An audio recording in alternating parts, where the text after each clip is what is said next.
जय हिंद मेरे सेठ सैनियों।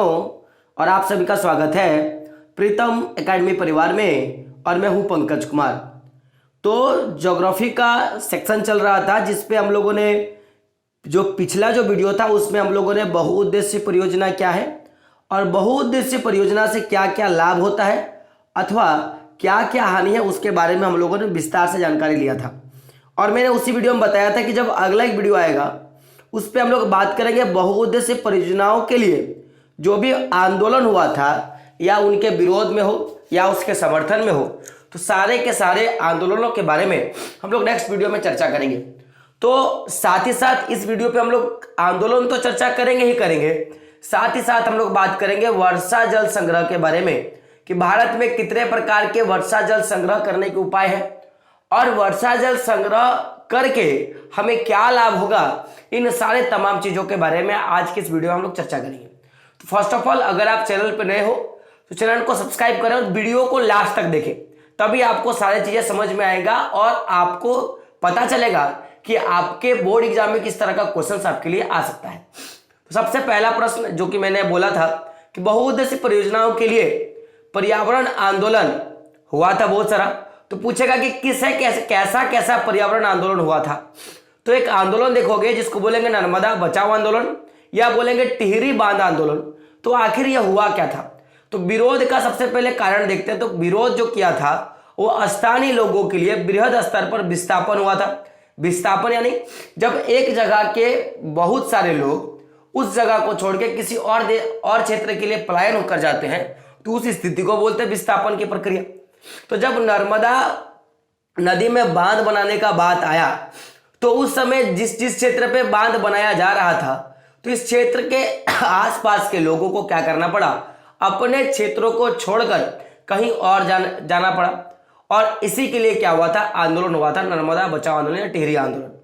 तो अब ये तो हुआ था कि सबसे पहले सबसे बड़ा कारण कि इनको विस्थापन का समस्या हुआ, और एक कारण था कि जिससे स्थानीय लोगों की जो जमीन है अथवा जो आजीविका उन्होंने स्टार्ट करी है या उन जमीनों के प्रति जो उनका लगाव है वो भी क्या हो रहा था, छूट रहा था। और इसी के कारण क्या हुआ था, नर्मदा बचाओ आंदोलन चलाया गया था या टिहरी बांध आंदोलन जो है वो चलाया गया था। बात करेंगे आगे। तो अगला एक आंदोलन है, आंदोलन क्या है, नर्मदा बचाओ आंदोलन पर टिप्पणी करें। इसके बारे में विस्तार से बताऊंगा क्योंकि नर्मदा बचाओ आंदोलन के बारे में आपका क्वेश्चन आता है और अगर कभी क्वेश्चन पूछ दिया जाता है कि नर्मदा बचाओ आंदोलन पर टिप्पणी करें तो आप क्या लिखोगे, इसके बारे में हम लोग पहले बात करते हैं।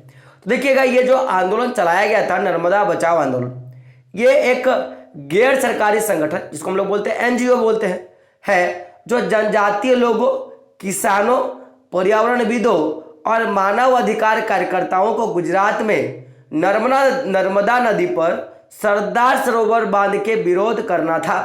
तो ये जो आंदोलन चलाया गया था वो एक गैर सरकारी एनजीओ के तहत चलाया गया था जिसमें जो भी भारत के जनजातीय लोग हैं, जो भी गुजरात के क्षेत्र के नर्मदा क्षेत्र के जो भी जनजातीय लोग हैं, जो भी किसान हैं या जो भी पर्यावरणविद है जो पर्यावरण के बारे में जानते हैं या ऐसे लोग जो मानव अधिकार के लिए काम करते हैं, वो लोग क्या कर रहे थे कि गुजरात में जो नर्मदा नदी है उस पर जो सरदार सरोवर बांध बन रहा था उसके लिए वो लोग क्या कर रहे थे, विरोध कर रहे थे। तो अब बात है कि ये विरोध का कुछ ना कुछ तो शुरुआत रहा होगा। तो ये जो एनजीओ है, जो गैर सरकारी संगठन है, इन्होंने जब आंदोलन का शुरुआत किया तो शुरू में यह संगठन क्या कर रहा था कि जो बांध, जो नर्मदा नदी पर जो सरदार सरोवर बांध बन रहा था उस बांध के बनने से जंगलों में जब बांध बनाया जा रहा था तो उससे क्या हो रहा था कि जंगल में पानी बहुत ज्यादा हो जा रहा था। तो जब शुरू में यह संगठन का विरोध जंगलों के बांध के पानी में डूबने जैसे पर्यावरण मुद्दों पर केंद्रित था, यानी कि स्टार्टिंग में ये जो आंदोलन चला उस पे क्या था कि जो जंगल था जहां पे बांध बनाया जा रहा था, तो अगर मान लो कि इस क्षेत्र में जंगल है और यहाँ पे बांध बनाया जाएगा तो जब पानी जमा होना शुरू होगा तो इस वाला क्षेत्र का जो जंगल है वो डूब जाएगा। तो इसी के लिए फर्स्ट ऑफ ऑल इन्होंने क्या किया था, आंदोलन शुरू किया था। लेकिन बोला गया कि जब आंदोलन स्टार्टिंग में शुरू होता है, जब वो धीरे धीरे आगे बढ़ता है तो उसका रूप कुछ और हो जाता है। तो बाद में क्या हुआ कि जब बाद में आंदोलन पहले तो चलाया गया कि जंगलों में बांध बनाने से जंगल जो है वो पानी में डूब जा रहे हैं, लेकिन बाद में क्या हुआ कि हाल ही में इस संगठन के आंदोलन का लक्ष्य जो है बांधों के निर्माण से विस्थापित गरीब लोगों को सरकार द्वारा संपूर्ण पूर्णावास सुविधा दिलाने को हो गया है। तो पहले इस आंदोलन का मेन मोटिव क्या था कि हम लोग इसलिए आंदोलन करेंगे ताकि जहां पे भी बांध का निर्माण हो वहां पे पर्यावरण को नुकसान ना पहुंचे। लेकिन जब बाद में ये संगठन बढ़ता गया तो इन्होंने अपने आंदोलन को एक दूसरा रूप ले लिया, एक नया लक्ष्य बनाया, जिसके तहत इन्होंने क्या कहा कि जो भी विस्थापित है, यानी कि अगर बांध का निर्माण हो रहा है और बांध का निर्माण होने से उस क्षेत्र के बहुत सारे लोगों को अपना वह जगह छोड़ के कहीं और जाना पड़ रहा है, तो अगर कोई व्यक्ति ये जगह छोड़ के जाएगा तो उसे रहने खाने और जो कि तमाम जो अन्य सुविधाएं हैं वो क्या क्या हो जाएगा, देना पड़ेगा, ऐसा इनका मानना था। ठीक है। अब उसी तरह एक विवाद हुआ था जिसको बोलेंगे कृष्णा गोदावरी विवाद। क्या था? कृष्णा गोदावरी विवाद। तो पूछेगा कृष्णा गोदावरी विवाद कहाँ हुआ था या इस पर टिप्पणी लिखने के लिए कहेगा। तो बात करेंगे इस विवाद के बारे में। तो देख सकते हो मैंने क्या कहा कि इस विवाद की शुरुआत महाराष्ट्र सरकार द्वारा कोयना नदी पर जल विद्युत परियोजना के लिए बांध बनाकर जल के दिशा परिवर्तन किया गया और उसी समय से क्या हुआ, इस विवाद की शुरुआत होती है। तो पूछेगा कि कृष्णा गोदावरी विवाद जो है वो कब शुरू हुआ। तो आप क्या बोलोगे कि महाराष्ट्र सरकार के द्वारा जब कोयना नदी पर जल विद्युत परियोजना के लिए बांध बनाया गया और उससे क्या हुआ कि जो गोदावरी नदी है, ये जो कोयना नदी है, उसकी दिशा को परिवर्तन किया गया और इसी के फलस्वरूप क्या हुआ, ये विवाद जो है शुरू होता है। अब हुआ क्या कि अब ये जब सरकार, महाराष्ट्र सरकार ने क्या किया कि कोयना नदी पर बांध बनाया और उसके लिए बांध के लिए एक अलग रास्ता निकाला। और मतलब देखो होता क्या था, समझो ध्यान से। मान लो ये नदी बह रही है, ठीक है, और ये बह के क्या हो रहा है, कोई और एक क्षेत्र पे जा रहा है यहाँ पे। लेकिन अब क्या हुआ कि यहाँ की जो सरकार है इन्होंने क्या किया कि बांध का रूट ये ना करके बांध का रूट ऐसे बदल दिया और ये चाहते थे कि यहाँ पे क्या बन जाना चाहिए, मेरा बांध बन जाना चाहिए। तो चूंकि नदी ऐसे आके ऐसे चली जाएगी तो इधर जो है वो धारा खत्म हो जाएगा। तो जब इधर नदी का धारा खत्म हो जाएगा तो इस क्षेत्र के लगे जो भी राज्य हैं, इस क्षेत्र के सटे जो भी राज्य हैं, उनको नदी से मिलने वाले जो भी परियोजना है, बहुउद्देश्य परियोजना एक साथ कई लाभों का उद्देश्यों की प्राप्ति होती है, तो सटे इन राज्यों को किसी तरह का कोई फायदा नहीं हो रहा था, जिसके कारण क्या किया गया, इधर के सरकार ने इस आंदोलन को बढ़ाया और इन्होंने क्या किया, विरोध करना शुरू किया।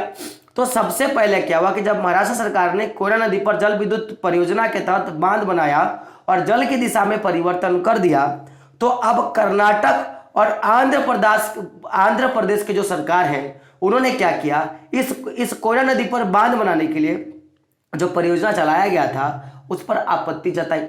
जाहिर सी बात है। तो अब आप बोलोगे सर कि कर्नाटक और महाराष्ट्र सरकार के द्वारा आपत्ति जताया गया, तो आखिर क्या कारण है उसका, तो कुछ ना कुछ तो कारण रहा होगा। तो इस योजना से इन राज्यों यानी कर्नाटक और आंध्र प्रदेश में पड़ने वाली नदी के निचले हिस्सों में जल प्रवाह क्या हो जाएगा, कम हो जाएगा सबसे पहला। और जब जल प्रवाह कम हो जाएगा तो इससे सबसे ज्यादा जो इफेक्ट होगा वो कृषि और उद्योग पर पड़ेगा। इसीलिए कर्नाटक और आंध्र प्रदेश की सरकार ने क्या बोला कि हम कोयना नदी पर जल विद्युत परियोजना नहीं बनने देंगे। बात क्लियर है। तो पूछेगा कि गोदावरी और कृष्णा नदी का जो विवाद है वो किसके द्वारा चलाया गया था, तो कर्नाटक और आंध्र प्रदेश के द्वारा। कब? तो जब महाराष्ट्र सरकार ने क्या किया था, कोयना नदी पर जल विद्युत परियोजना के तहत बांध बनाने के लिए सोचा था। बात क्लियर है। बात करेंगे आगे। तो आगे एक नोट है, आपको याद रखना है, क्या है, गुजरात के साबरमती बेसिन, गुजरात के साबरमती बेसिन, बेसिन आपको पता होगा क्या बोलते हैं, बेसिन यानी कि जहां पे नदी जो होता है वो जाके कहां आके मिलता है, तो आपके समुद्र से जाके मिलता है। तो गुजरात के साबरमती बेसिन में सूखे के दौरान नगरीय क्षेत्रों में अधिक जल आपूर्ति देने पर परेशान किसानों ने क्या किया था, उपद्रव किया था। क्योंकि हो क्या रहा था कि जब साबरमती बेसिन के द्वारा जब जो गुजरात के क्षेत्रों में जब सूखा पड़ा तो उस समय जो जल की पूर्ति है वो साबरमती बेसिन से शहरों की ओर आ रहा था। तो चूंकि जिस बेसिन से यानी कि जहां से जल की सप्लाई दी जा रही थी शहरों में, उस वाले क्षेत्र में बहुत ज्यादा ग्रामीण लोग थे। तो अगर आप उसका जल ग्रामीण लोगों का जल अगर शहरी क्षेत्रों में दे दोगे तो ग्रामीण लोग करेगा क्या। तो इसके लिए इन्होंने क्या किया था, उपद्रव किया था। तो पूछेगा कि गुजरात के साबरमती बेसिन में सूखे के दौरान नगरीय क्षेत्रों में अधिक जल आपूर्ति देने पर परेशान किसानों ने उपद्रव किया था। यह कथन सत्य है कि अतथ्य? तो आप क्या बोलोगे? सत्य है। ऐसा आपका क्वेश्चन आएगा। बात करेंगे आगे। आगे क्या देख सकते हो, क्वेश्चन आपका पूछेगा कि नदी परियोजना पर उठी अधिकतर आपत्तियां कब होती है। यानी कि जब भी नदी परियोजना से हम लोगों ने देखा कि बहुत तरह का लाभ होता है, लेकिन भाई आपत्ति कब होगा, कि आखिर इसका विरोध कब किया जाएगा, ये आपका सवाल है। तो बात करेंगे आपत्ति के बारे में। तो आप देख सकते हो मैंने क्या लिखा है कि जब नदी परियोजना के उद्देश्य विफल हो जाते हैं, यानी कि जाहिर सी बात है कि अगर आप कोई काम कर रहे हो और उस पर अगर आपको रिजल्ट मिल रहा है तो फिर कोई आपको गाली नहीं देगा। लेकिन अगर आपका रिजल्ट नहीं होता है उस काम से, तो फिर घर वाले क्या, रिश्तेदार क्या, आपको पड़ोसी भी गाली देना शुरू कर देगा जिसको आप पहचानते भी नहीं हो। तो जब तक आप परियोजना के उद्देश्य में सफल हो रहे हो, किसी तरह का कोई आपत्ति नहीं जताया जाएगा।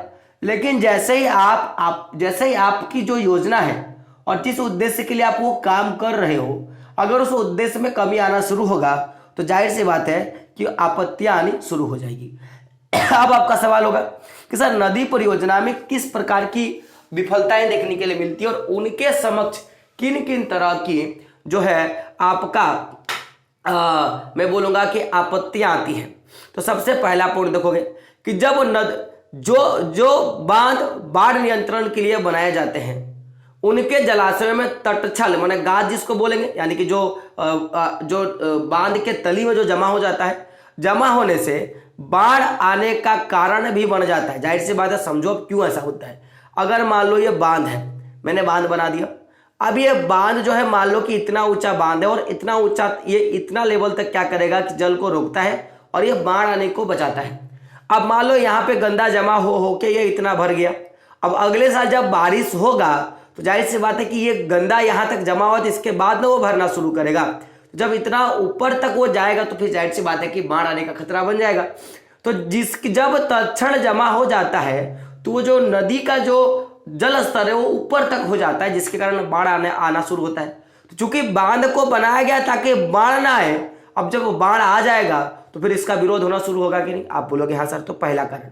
दूसरा क्या है, बांध नदियों के जल प्रवाह को बाधित और धीमा करता है और नदी के जल को संग्रह भी करता है।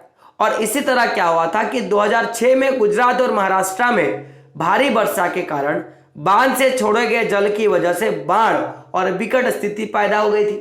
तो चूंकि हमारा काम क्या है कि हम जल प्रवाह को बाधित करते, उसको रोकते हैं, उसको धीमा करते हैं और नदियों में जल संग्रह भी करते हैं, यानी कि जल को जमा करते हैं। लेकिन जब 2006 में गुजरात में भारी बारिश हुआ तो अब तत्क्षण जमा हो चुका था।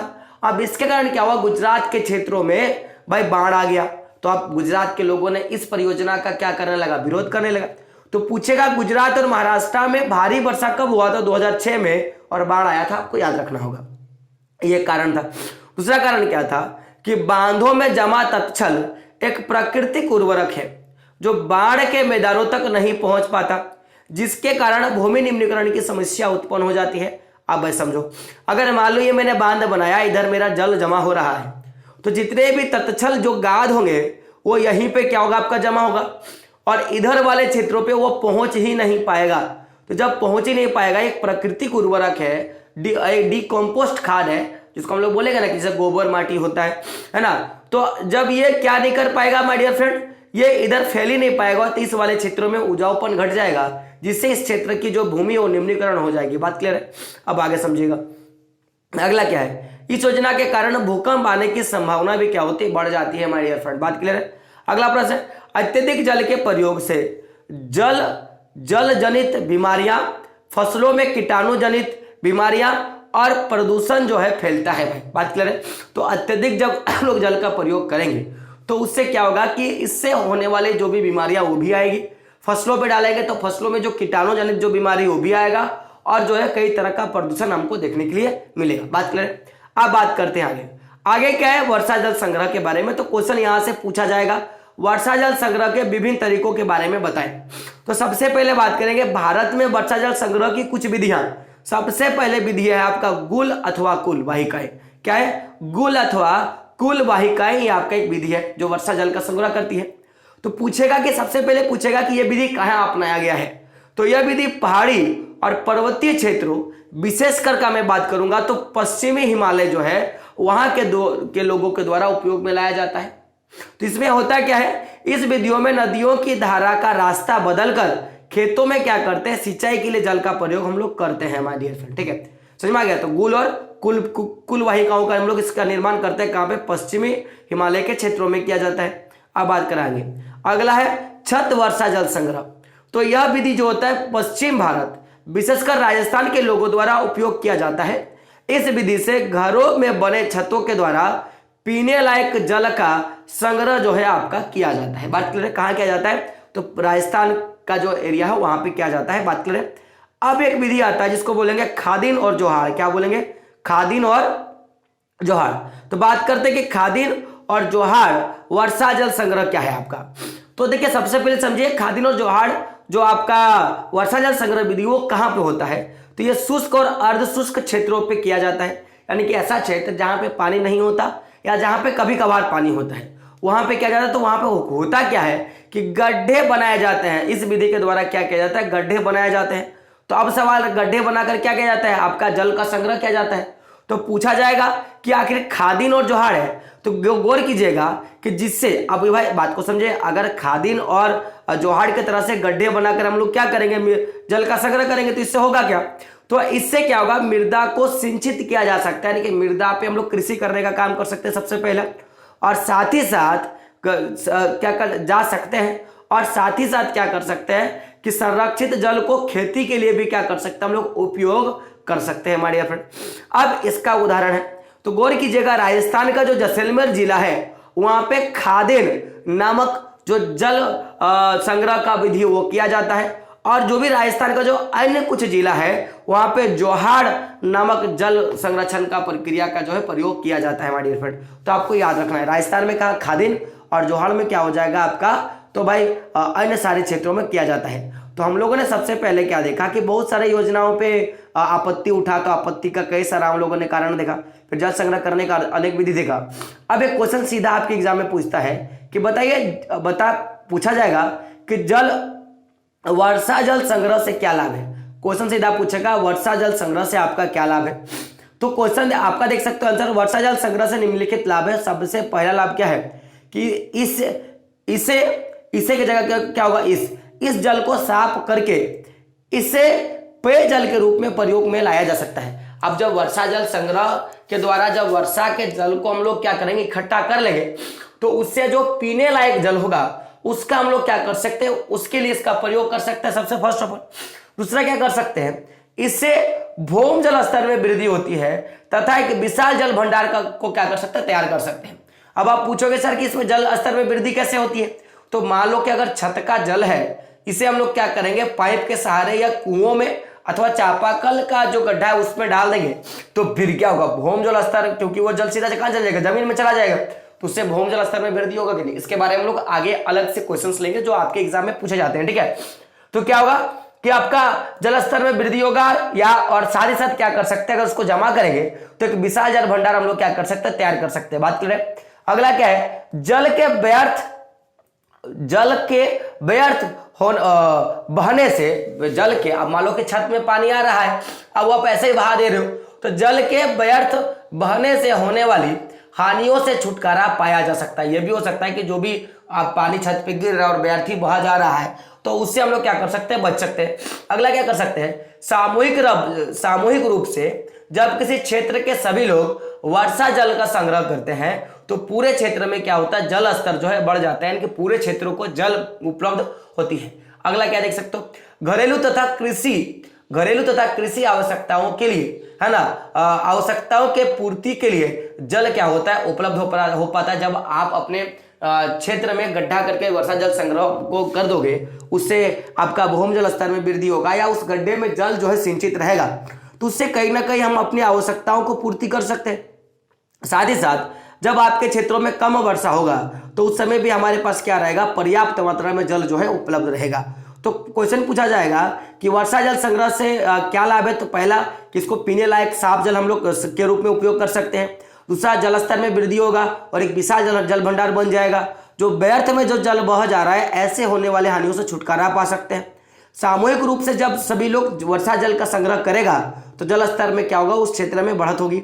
साथ ही साथ घरेलू तथा कृषि आवश्यकताओं के जल उपलब्ध कराया जा सकता है और कम वर्षा होने पर पर्याप्त मात्रा में जल जो है क्षेत्र में उपलब्ध रहेगा। तो जो भी इंपॉर्टेंट हम लोगों ने करवा दिया।